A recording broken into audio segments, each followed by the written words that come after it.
Those in power will use any and all means to exercise and preserve their power. They lie, they bully, they flatter, they intimidate. They are masters of manipulation. That's their skill set. Okay. That's what they learn, and that's what they can do. Right? We follow the rules, just like some people believe in God, forgetting that people made up rules and people made up God. They appear to exist in and of themselves. And they serve, above all, to obscure the rulers. Okay? We see the rules, but we don't see the rulers. Those who make the rules. They also obscure the very important fact that those who make the rules don't follow the rules. Anyone's rules. They are contemptuous of all rules. They also master the rules.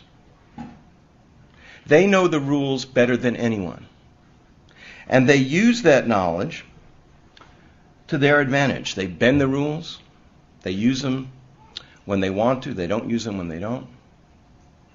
And most people who don't spend their time learning the rules are at a loss.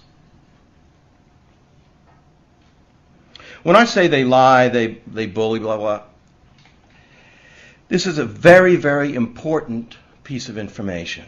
Because if someone's lying to you and you don't know it, you're at a real disadvantage. Most people assume that people in authority are telling them the truth. That a lawyer is telling the truth. That when someone puts something in writing, certainly they wouldn't lie in writing. Every day.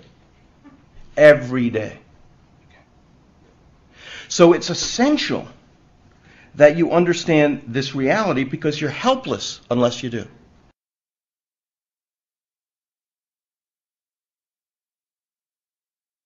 Learn how to get the facts together, how to get the evidence together, and how to make these connections. And David could always do this in a very dramatic way. My image from graduate school, we were trying to get rid of something called the Center for Naval Analysis. This is during the Vietnam War.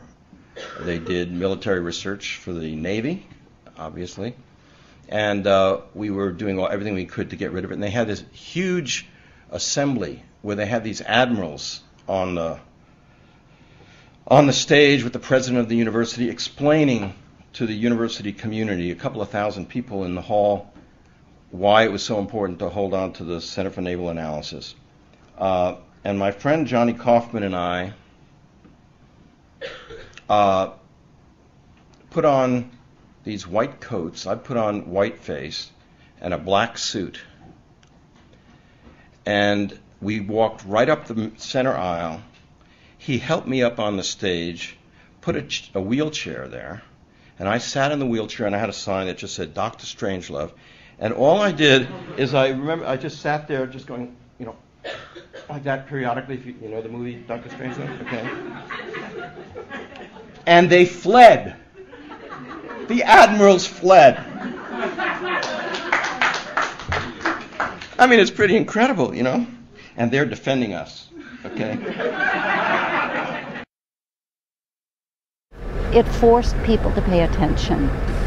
I think that was also one of the things that was really controversial about his style. Yeah. But the positive benefit of it is that it forced people to pay attention.